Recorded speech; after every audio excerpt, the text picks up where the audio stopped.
wo out me nya call say na ansema sama to wo kekenti doctor ontie onfa phone friend non stop no enu so minim so what be that bebre arehose me wo ni say enye bre bia mpo so na etimitie mo we say very busy enti nema ni be okra data wo kana mentie enti mente bo bi bo obeti ka kire wa de be yanse me mo bo mam tape no na matie timitie na me say asema wo kana nya na me no wakasa sanity okay tese ni pa ni hu difference in say ete bebre hu a ente ade na se no makane sa ya ndi ya na me ya pa na Dr. Oteng no and say no mo kasa bebre ni ade o confirm me say ya na ere hosem say obi aka na sam he de na wo se chinchina me na mam na aka me de me dey drum be am wonu hu say me obi radio na ya na me no me ho nya de me no bu company for so be da na for na 7 ba obedwane me no me ho na ya na ye me ya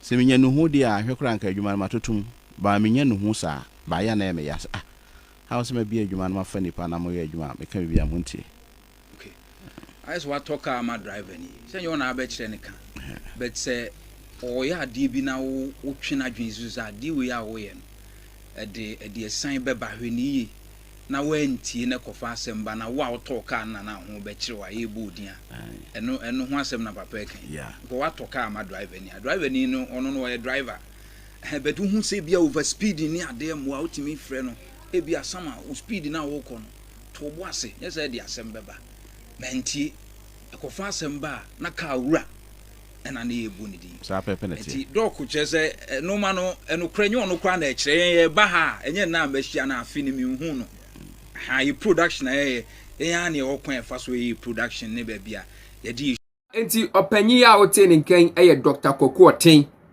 Angel Group of Company ene Angel ABN Media House ni nyina ya papa ne dia wabobra papa omo se yemfa ni die ma de ni die nse no na onse pempi no papa no odi nkomo I think say aya ni radio ni TV station so omo timi frɛ no e ma ne kire na adwen wo sere issues ana we host no I think say we Angel FM Kumasi ana host ni busi an say papa media adwuma yi a wo de ho ba mu wanu ho da osi no onu no ho da ba eto da na ene ya se oye sa business no but onu no ho ye onu ho ena wo yaudie enu ho te se ase ade na waye no hu yank wanye enu ye nu ho ena yaudie se ade na waye o by insusanso ne outcomes na ma ase wudi ya obi omu be no nche se ade na waye no unu ho na papa no onzo mu busa ne se etoda ne workers no mo radio no so no all trances bi mu ne nsem bi ma ya o mo kan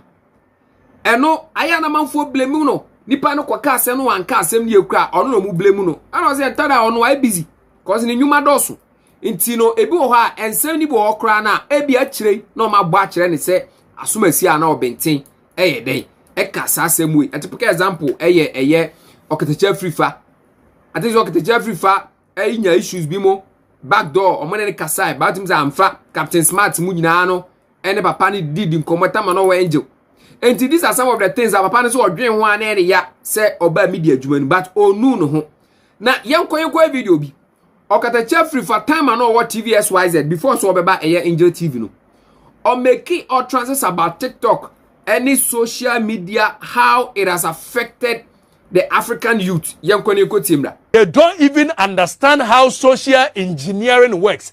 For you know how the effector and never be a war. Look, I'll give you an example. You see a friend be TikTok, TikTok. Social engineering. When him say nipa no eteswana dwene maso say eye adea obi na ahye da create and it is a war against the youth of the continent Africa. In America, sir. Whilst the youth of China is thinking about engineering, is thinking about how to build a country, the same youth of the continent Africa, no, you've bought into this whole TikTok thing, and a time where you did time where you develop your mind, you did Jimmy and Sabio, you know, Shaminai, our TikTok. Now, in the next 30 years, say you to know our more China, you to know Russia. Our money bre bibi say our mind be kwana nim no ye we used it to fool it would him say on my way is serious and certain apps like TikTok they would not allow it because social engineering, the people's mind, them call her making, meaning so, but that's the truth. When him say the entia and crofo bleach your skin, bleaching of skin, okoka, almost say, yabane, you kind of say, proclaim, and Abidjan Clayton. You are not serious. The people's mind is not renewed because akolaketwa wadi 1 year, 2 years. O man a toy so of a niagrono. Udi broni ba na shen and saso of a niagro. So imprint, semi-conscious mind. It accepts to say what makes you happy is a white man. And for that matter, engineering of the mind. And yentimintina homa penmubi and agunimuda ho embande say sa broni ba no ayede ba edema yenkola diagrono. It's either in black or we don't want it at all. Now if yenkola ni nyini no mo pese or mo eblichi or mo scanner. You think what? Because social engineering, they were engineered right from day one to think that white man is their source of happiness. If they were so skin ben broniba. And for that matter, he will continue to see the broniba as a superior. It's only only bronisia or who is a broni superior channel. Social engineering. We must renew our minds. But Kwame Nkrumah knew that renewal of the mind comes with a lot of activities.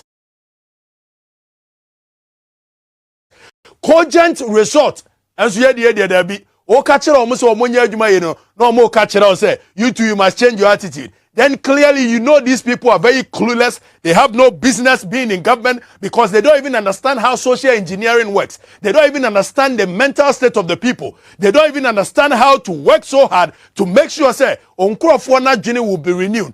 Kwame Nkrumah came with a lot of policies which I will read some to you. Or the BB Pioneer Friend Workers Brigade. Work and happiness, or the BB Pioneer Friend, the young pioneers, because now a person will re-engineer the minds of the people for them to follow a national development. Yatina ho, Obia Soria, Broni Bia Soria, the Obe Creatibia, and any penny for Sebisabio to bear for Tibon Kosu leadership. Now, Omajiatum, with himself Okachai, Russia, and Kola Shua, Sadiana, young wine, nona, Akolana, Eshe, with himself Maban in Russia. Because almost a makolana juni a stale. And for that matter, the child cannot think. These are people who research. These are people mudawa. Certain people. Other Ghana for 2 muragua bontain. Why has anybody thought of it? Nature Maumari the camera here and him say we should change our attitudes. No. Changing of attitude, baby anamno. The kind that's been broken. The changing of attitude is not just by preaching. It's by coming with cogent measures to change the minds of the people. Onkola, TikTok, hey, the next 10, 20 years, how can they compete with the next world, China, Russia? By now, Onkola, TikTok. So clearly, you don't have any business. Abujantu pan or 2 jano. Kat TikTok. Was say China for the TikTok ni background or mu crapuno or mu focusing on development. Waja up on a battery so down ha. And yet tebole ho. I don't know, and president didn't call for Mutu. And you say Africa youth, your mentality, no, your thinking faculty, no, sabi, there is a problem on that. And then come out at the AFRIFA, do a high range. So, the same that you better talk for piano, you better subscribe, now hit notification bell, no, see a club, stay safe.